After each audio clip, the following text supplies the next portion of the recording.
नमस्कार साथियों। मैं अपने चैनल योगा गुरु आरसी शर्मा पर आप सभी का हार्दिक अभिवादन अभिनंदन करता हूं। आज एक बहुत ही इम्पोर्टेंट टॉपिक लेके आ रहा हूं आपके सामने। स्वर योग। स्वर योग से हम ये कैसे जाने कोई एंटिसिपेटेड प्रॉब्लम को, कोई आने वाले भय को, दुख को, प्रॉब्लम को, उसको हम कैसे पहले से ही जान लें, है ना। एंटिसिपेटेड प्रॉब्लम को कैसे जाने, ठीक है ना।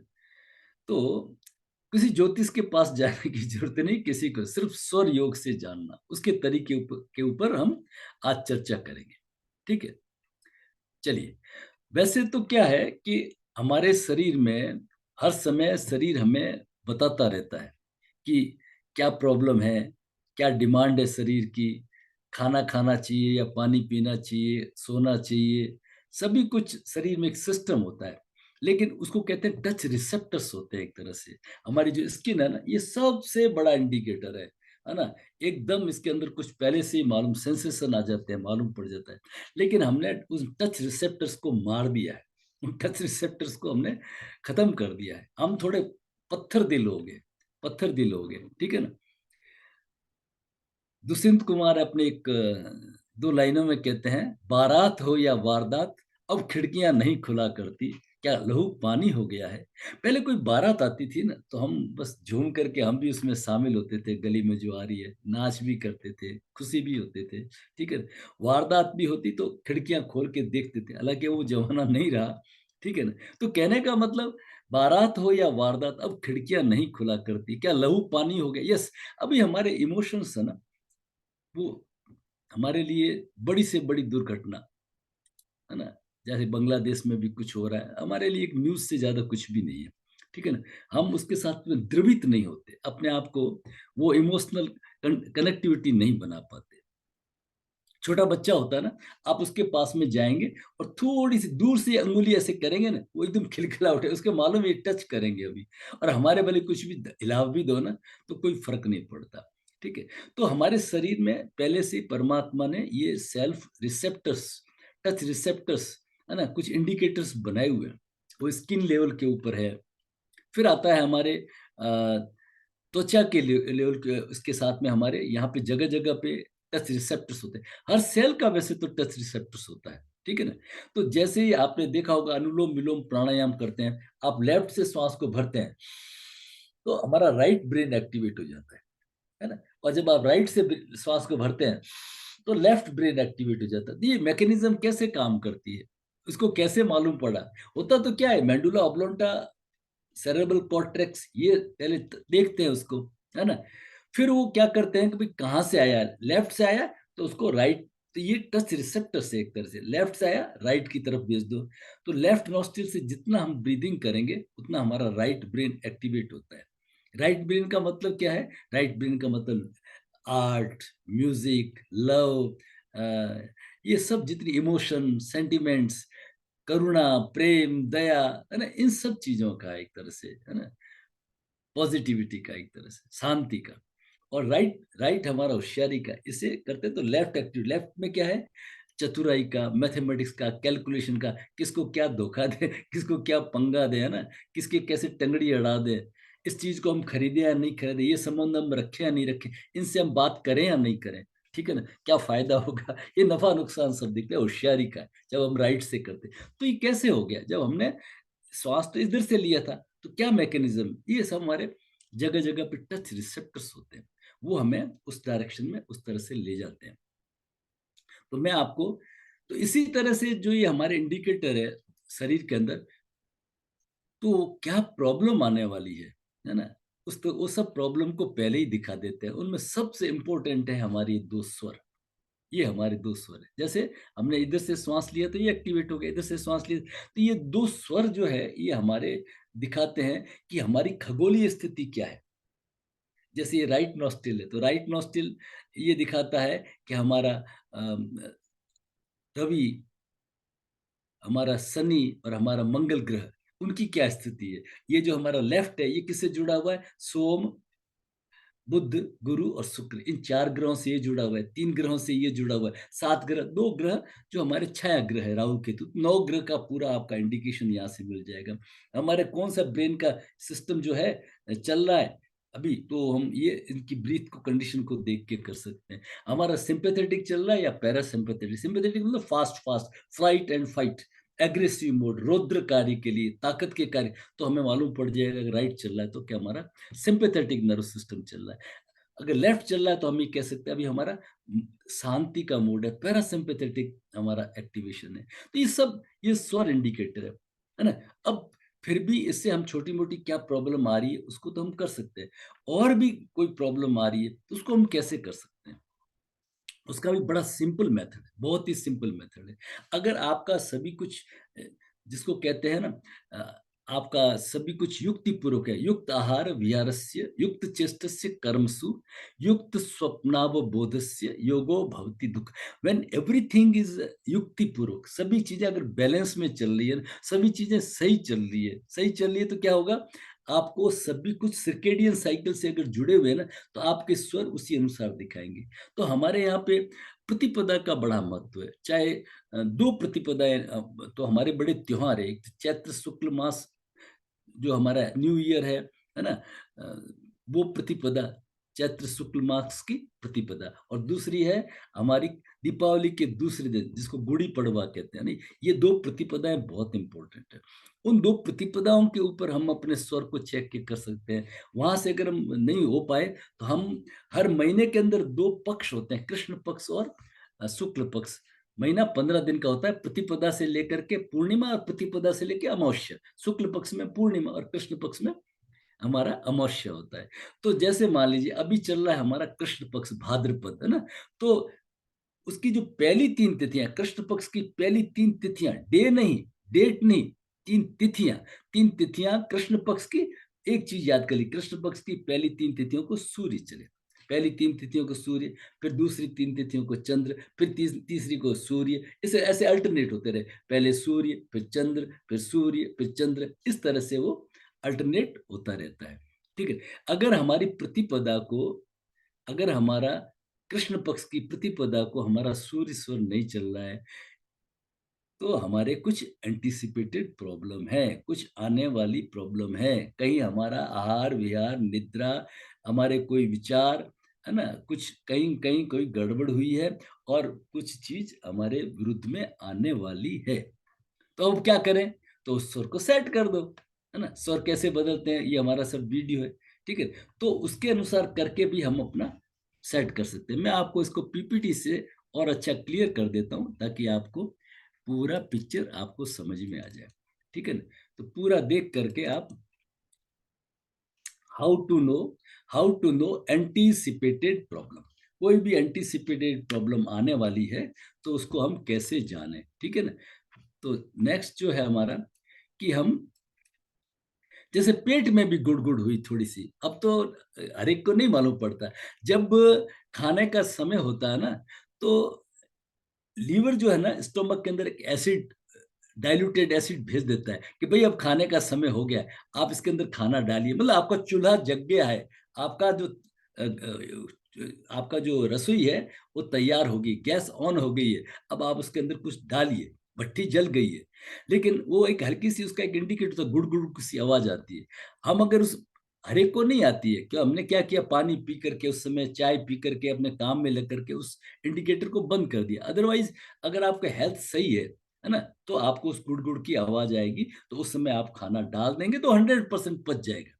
फिर उसके बाद में क्या होता है आपने खाना डाला नहीं, तो वो जो एसिड आया था वो आँतों में चला जाएगा, आँतों को छील देगा और सारी एसिड से आँतें जहाँ-जहाँ वो ब्लड में मिल कर के जहाँ-जहाँ वो जाएगा, उन सब की आर्टरीज़, वेन्स को भी वो छीलेगा, है ना? तो उसके लिए कोलेस्ट्रॉल परमात्मा ने बनाया है रिपेयरिंग के लिए, ताकि जो जहाँ-जहाँ छीला है ना, तो एलडीएल, एचडीएल जाके रिपेयरिंग करते हैं। इस तरह का परमात्मा का सिस्टम है हमारा, ठीक है? तो अब अगर आप उसको समझ जाते हो, तो आपको मालूम पड़ गया कि आपके खाने का समय हो गया है। तो ये हमारे जो जो टच रिसेप्टर्स है अब क्या होता है कि जैसे अब जब तक आपके टच रिसेप्टर्स एक्टिव नहीं हो ना, तो आप ध्यान के अंदर उस स्थिति में नहीं पहुँच पाते, ठीक है ना? क्योंकि उससे जुड़ना बहुत ज़रूरी होता है। जैसे हमने रामकृष्ण का सुना है, सेना महाराज का सुना है। सेना महाराज के कहते हैं ना, कि वो कुत्ता जो है लुक्खी रोटी रोटी रोटी बना रहे थे सेना महाराज तो मुश्किल से, और रोटी लेके कुत्ता जा रहा है, तो वो घी की घिलोड़ी, घी का पॉट लेकर के पीछे-पीछे गए। अरे नारायण, उसमें घी नहीं लगा हुआ है। तो लुक्खी आप कैसे खाओ? उनमें भी नारायण दिख रहा है, ये कनेक्टिविटी है ना? इसको कहते हैं अपने आप को जोड़ना। तो ये कब आएगा? जब हम इमोशनल, इसलिए क्या होता है, जितनी भक्ति मार्ग में है ना, लेडीज को इजीली हो जाता है, क्योंकि लेडीज में इमोशन वगैरह होता है, जेंट्स में तो कम होता है। खैर एनीवे, तो हम क्या करते हैं, शीतली और शीतकारी प्राणायाम कराते हैं। इससे क्या होता है कि हमारे ये जो टच रिसेप्टर्स है ना, ये बॉडी के हमारे एक्टिवेट हो जाता है।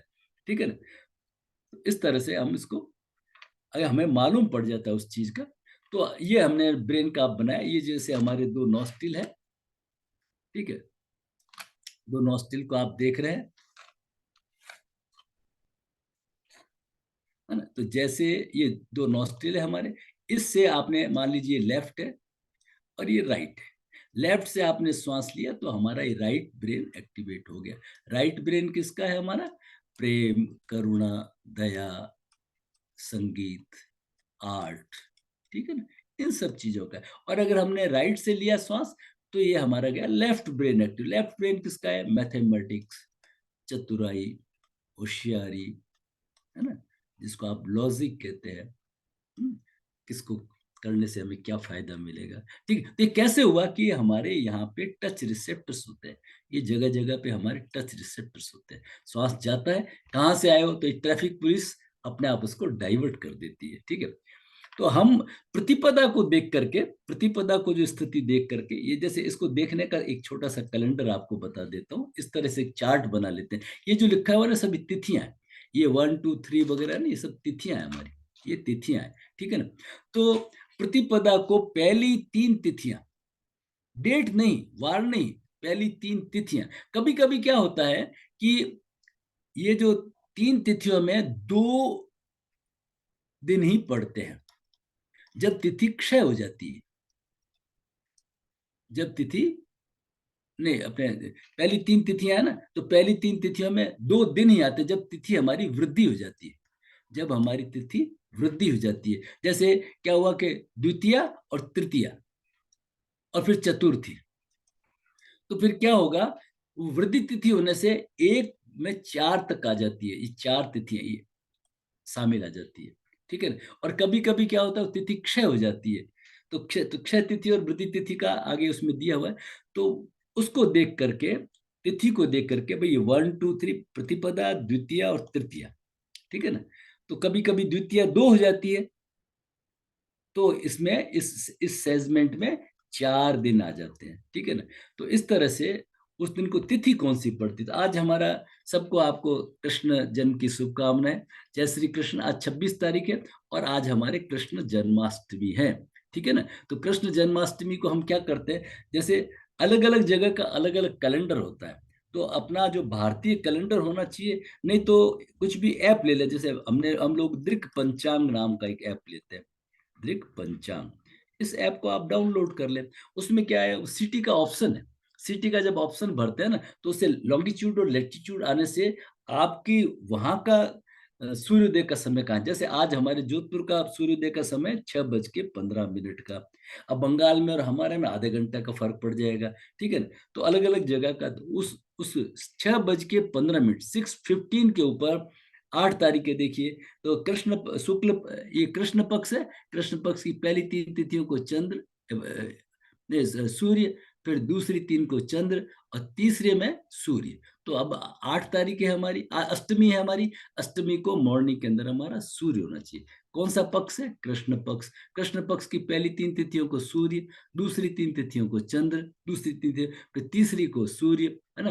तो इसका मतलब क्या, फर्स्ट 1 2 3 तिथि में हमारा सूर्य, 4 5 6 में हमारा चंद्र, 7 8 9 में सूर्य, 10 11 12 को चंद्र। ठीक है, और 13 14 15, 15 का मतलब अमावस्या, है ना, ये हमारा सूर्य होना चाहिए। और कृष्ण पक्ष में उसका उल्टा, कृष्ण पक्ष में चलेंगे तो कृष्ण पक्ष की पहली तिथियों को चंद्र, दूसरी 3 तिथियों को सूर्य, फिर चंद्र, फिर सूर्य, फिर चंद्र, और लास्ट के अंदर क्या आएगा, पूर्णिमा।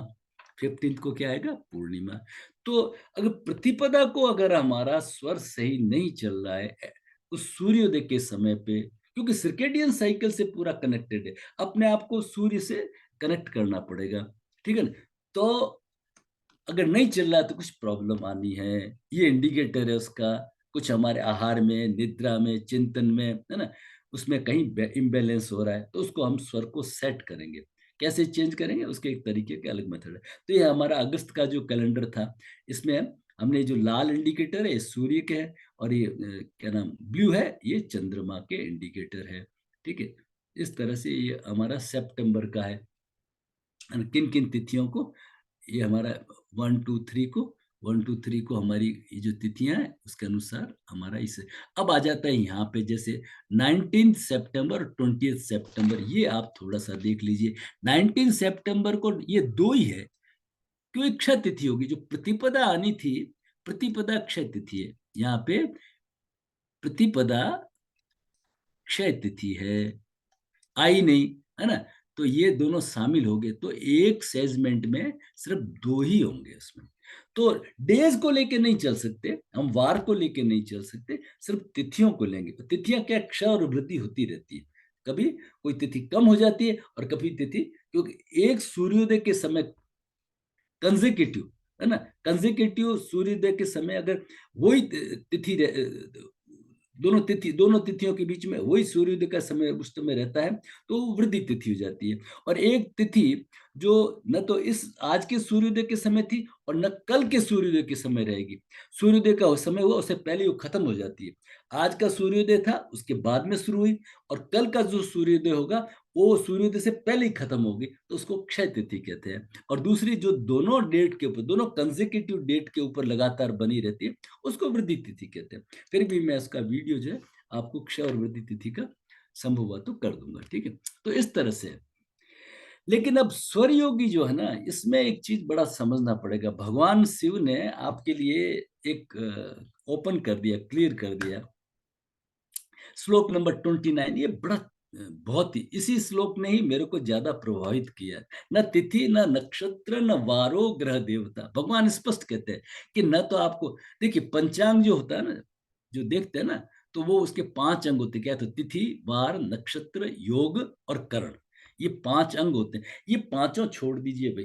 हालांकि उस समय का जो कैलेंडर था वो तो तिथि था, वो तो सही है, लेकिन ज्योतिषी तरीके से तिथि को नहीं देखना है, समझे ना? ज्योतिषी तरीके से तिथि को नहीं देखना है। तो भगवान शिव कहते हैं न तिथि, श्लोक नंबर 29, वेरी इंपोर्टेंट श्लोक, न तिथि, न नक्षत्र, न वारो, ग्रह देवता, न च विष्टि, विष्टि मैंने करण, ठीक है ना, न च विष्टि व्यतिर्पातो, ये व्यतिर्पात क्या है? और आदृत, वैदृत्य आदि तथेव च, ये वैदृत्य क्या है? ये योग है। 27 योग होते हैं, नक्षत्र होते हैं, लंबा चौड़ा इनका सिस्टम है, वो छोड़ दिया। कहने का मतलब क्या है? स्वर योगी के जीवन में कुछ अनिष्ट होता ही नहीं है, और होता है तो उसके लिए आपको उसको ज्योतिषी को पूछने की कोई जरूरत नहीं है, ठीक है? वो क्या करेगा? स्वर योगी के जीवन कुछ असंभव नहीं, क्यों? कुयोगो नास्तिको देवी भविता वा कदाचन प्राप्ते स्वरबले शुद्धे सर्वमेव शुभम फलम। श्लोक नंबर 30, स्वर योग के पालन से। अब उसको मालूम पड़ा कि प्रतिपदा को स्वर ये आना चाहिए, आया नहीं है, तो उसको ठीक कर ले, है ना? ठीक कर लेंगे तो वो जो एंटिसिपेटेड प्रॉब्लम है वो नहीं आएगी, ठीक है ना? और श्लोक नंबर 11 में भगवान शिव कहते हैं, इदम स्वरोदय ज्ञानम ज्ञानी नाम मस्त, it's the highest knowledge, it's the crest jewel among all, ठीक है ना? ये एक मुकुट मणि है, इस तरह का नॉलेज है। तो इसलिए स्वर योग का पालन करिए और मस्त रहिए। आपके जीवन में किसी तरह की कोई प्रॉब्लम, बाधा, अनिष्ट आ नहीं सकता, क्योंकि आपको पहले ही मालूम पड़ जाए। ज्योतिष की गणना में आया नहीं, ज्योतिष की गणना बड़ा डिफिकल्ट है ना? उसको इतना बारीकी से उसको करना बड़ा मुश्किल है, ठीक है ना? तो स्वर तो आपके इंडिकेटर ओवन है, अपना खुद को देखा और उससे किया, तो स्वर योग जानने से ये सब चीजें बड़ी आसान हो जाती है। आप सभी का बहुत बहुत धन्यवाद। विस्तृत जानकारी के लिए व्हाट्सएप नंबर हमारा 9521294288 के ऊपर आप संपर्क करें। और आपको अच्छा लगे तो हमारी जो चैनल है योगा गुरु आरसी शर्मा को सब्सक्राइब करें। हर महीने की फर्स्ट तारीख से हमारा स्वर योग पे बैच शुरू होता है। उसके बाद में एक जो रिवीजन कोर्स भी होता है स्वर योग का वो, और एक होता है हमारा स्वर योग के बाद में, जिसको हम स्वर योग लेवल 2 कहते हैं। लेवल 2 का मतलब ये नहीं है कि स्वर योग तो एक में ही कंप्लीट कर देते हैं। लेवल 2 का मतलब है कि ये स्वर योग जो बना है ना, ये सेल्फ रियलाइजेशन के लिए बना है। भगवान शिव 10th श्लोक में कहते हैं, अथ स्वरम प्रोक्षामि शरीरस्थ स्वरोदयम हंस चार स्वरूपिण भविज्य ज्ञान त्रिकालजम। इसे तीनों कालों का ज्ञान हो जाता है ना। तो स्वर योग क्या है, इसे ये बना किस लिए? For self realisation. ये छोटा मोटा इसलिए नहीं बना है, ये तो ठीक है, इसके बाई प्रोडक्ट है। हीरे की खोज करने जाएंगे तो कोयला निकलेगा, उसमें कोई बुराई नहीं है, कोयले का भी उसका यूज है, इन छोटी चीजों का भी यूज है।